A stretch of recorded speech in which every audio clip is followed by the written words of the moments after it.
Hey, I'm Bob Murray. This isn't the fish I'm trying to catch. I'm just trying to catch this fish so I can catch another fish. Stay tuned. We're going catfishing. It's going to be a good one. All right, we got bait.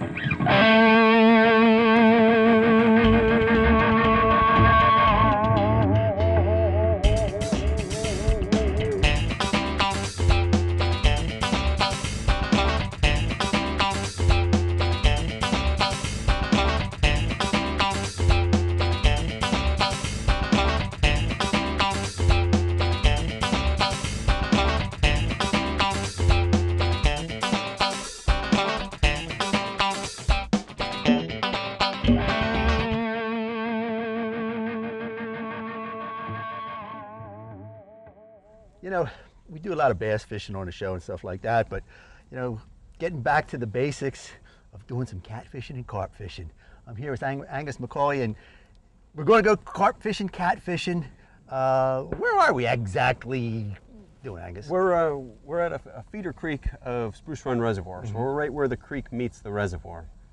The reason for that, we're fishing late summer, and the cool water of the creek and the deep channel of the creek is just great habitat for all kinds of game fish, and this particular stretch is really loaded with catfish, and we'll probably catch some carp as well. And you know, one of the things that we talked about, this is basic fishing 101. You got some tricks that you're gonna show us in a little bit to get the bait out there and stuff like that. But you know, you really could do this, what, 15 minutes from anybody's house? Yeah, I'd say, you know, anywhere in, you know, New Jersey, Pennsylvania, you'd have. You could probably find a number of waters within a half-hour's drive. I mean, the techniques that I'm using here are stuff that I worked out fishing on the Delaware mostly. And then after fishing bass here and finding a good cat fishery, I started using them here, and they work just the same. And the equipment that we're using, it's not real fancy. Not at all. It's basically hooks and sinkers. That's it. The only thing that you did mention was we're using circle hooks. Yes. With that wider gap, and I think that'll really improve the. Yeah, that's one thing that just a few years ago I switched over to the circle hooks for catfishing, and I've had very few gut hooked fish. In fact, last week was the first gut hooked fish I got on a circle hook. I didn't think it was possible before last week. Well, let's get our baits going here. Now, what are we going to do first, Angus, to set everything up? First, we're gonna mix up some what the European carpers refer to as ground bait. It's like a chum material. It's a dry mix of crumb and grains and fish meal. This particular mix is one that I make. I just call it cat scratch because I make it specifically for the catfish. It's got a lot of got a little corn. Yeah, a little bit of corn and a lot of fish meal in it that the catfish find very attractive. And that's not going to be our bait. It's just going to be used as an attractant to get the catfish feeding in the vicinity of our baits. If we were on salt water, it'd be a chum slick, and we're on fresh water, we're just going to throw it out there and and get them to come in. Exactly. Now, what's the bag for? What are we going to do with that? This is just a little mixing bowl. So we'll put the dry mix in here, pour a little bit of the water from, we'll probably take water from our bait bucket, splash it in there, and just adding enough water to make a damp mix that holds together like a snowball if you squeeze it. But it's not really going to be like a dough ball. No, it's actually probably like a snowball is probably a pretty good analogy because it'll break up when it hits the water. Okay, well let's do that. Okay. Well, you can smell it. Yeah. That's when just dump the whole thing in there. I've got a little extra if we. Okay. Yeah, it's one thing. The mixes for carp are generally really sweet and they smell like dessert, but. But the catfish mixes are a little stinky. Yeah. Woo! Yeah, I can tell you that. You can see you start with a completely dry mix, so it stores nicely. You know, it's not going to go moldy on you or anything like that. And so you can make up a big batch of it and, you know, store it for years in a sealed canister. And then when you bring it to the fishing site, using the water from the fishing site, you know, not using tap water from home. You don't pre-mix it, so it smells, you know, very natural to them. You just add a little bit of water. You're just dampening the mix. In fact, yeah, that's probably about right. And mix it by hand. Sometimes if I'm feeling like I want to stay clean, I just do it in a Ziploc bag and squeeze it that way. But we're gonna have our hands in this, so that's pretty close. And this is always the first step in the catfishing because the more saturated the grain becomes with the juice from the fish meal, the more effective this chum is. So this is always going to be your first step.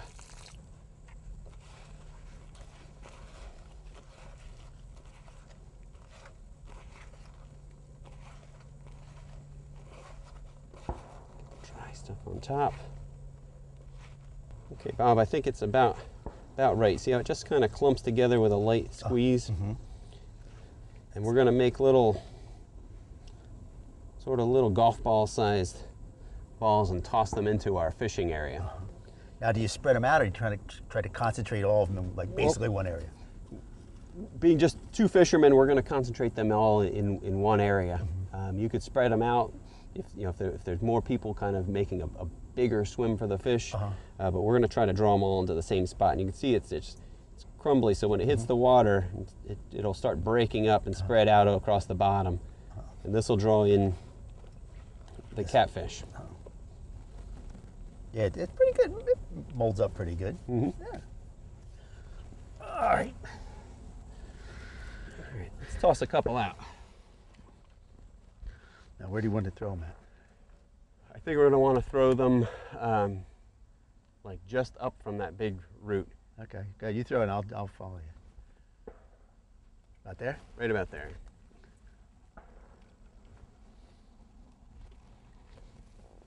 And anywhere close is good, because the currents all swirl around in here. You're just trying to get the fish in the ballpark.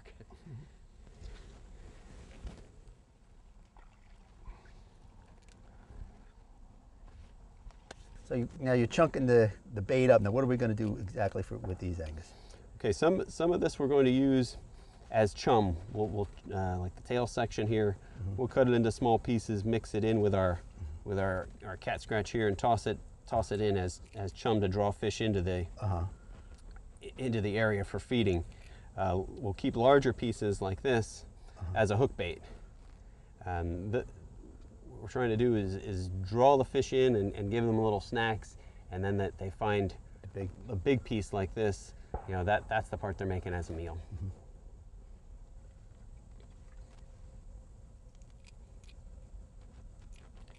So the free ones that they get with the chum aren't going to fill them up. They're just going to tease. Just going to act as an appetizer. Yeah.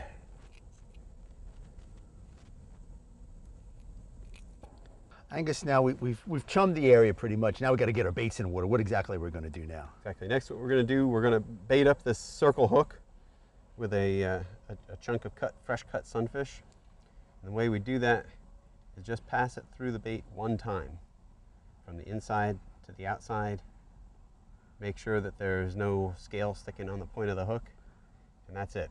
That exposed hook will assure a good hookup. The catfish are not hook shy at all. They're used to eating things with spines and claws and things. And we use a small weight. This is about a 3/16 ounce weight. It'll be on the swivel will act as a stopper, so it'll be a little slip rig. You can give them a little bit of line when they're being fussy. So when they'll pick it up, they won't feel the weight of the lead on it then. Exactly. And then we're just going to set it down and wait. Yeah, exactly. Hopefully we'll hook up before the rod gets set down. Just cast right into the same zone that we were throwing the ground bait.